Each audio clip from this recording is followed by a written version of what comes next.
अस्सलाम वालेकुम। तो कैसे हैं आप सब? उम्मीद करती हूँ कि आप सब ठीक होंगे। आज मैंने बहुत दिनों के बाद, एक हफ़्ते बाद ये समझ लीजिए मिनी व्लॉग बनाया होगा, क्योंकि मेरी कुछ तबीयत भी नहीं ठीक थी और कुछ अप्स एंड डाउन लगे हुए थे, तो मिनी व्लॉग बनाने का मन भी नहीं कर रहा था।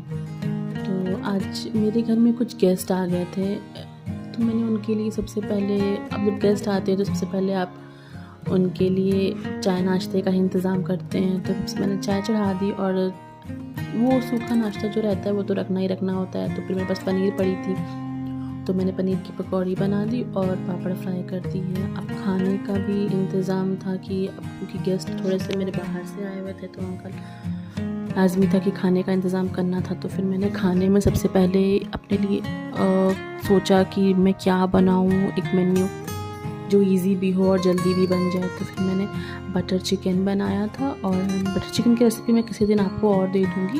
लेकिन मैंने सबसे पहले बटर चिकन चाय होने के बाद फ़ौरन ही चिकन मैरिनेट कर दिया था कि जब तक कि चाय वाय होती है थोड़ा तो मसाला उसके अंदर वो हो जाए, सीप हो जाए। तो फिर मैंने चिकन मैरिनेट किया। चिकन मैरिनेट करने के बाद मुझे बिरयानी भी बनानी थी, तो मैंने बिरयानी की अखनी बघार दी। और चिकन मतलब मैं बटर चिकन का इजाद ही उससे हुआ था, लेफ़्ट ओवर रोस्टेड से। तो उसमें स्मोकी फ्लेवर होता है, तो मैं स्मोकी फ्लेवर देने के लिए अपने जो कोयला होता है उसको जला लेती हूँ। उसके बाद फिर मैं चिकन जिसमें रखा था, जिसमें मेरा चिकन गल रहा था, मतलब जब मैंने उसको पकने को रख दिया था एज अ रोस्ट होने को, तो फिर मैंने उसी में एक कटोरी रखी और उसी में मैंने अपना कोल रख दिया और उसके ऊपर घी डाल दिया और ढक दिया। तो उसके सारी बोटियों के अंदर, सारे पीस के अंदर धुएं का एक वो अरोमा चला गया।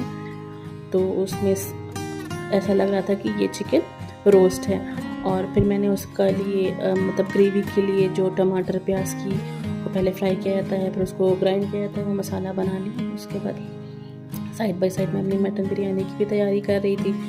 तो मैंने अखनी बघार दी थी और अदहन चढ़ा दिया था। और मेरा चिकन ऑलमोस्ट मतलब जब आपका मसाला पिस जाता है और चिकन गल चुका होता है तो फिर कुछ बचता ही नहीं है बटर चिकन में। बस ग्रेवी को हल्का सा भून के कुछ बेसिक स्पाइसेस डाल के और अपना चिकन डाल दीजिए, जो आपका रोस्टेड है वो डाल दीजिए और ढक दीजिए क्रीम डाल के और कसूरी मेथी, तो आपका रोस्टेड चिकन बन गया। और आज का मेरा मेन्यू बहुत ही सिंपल था।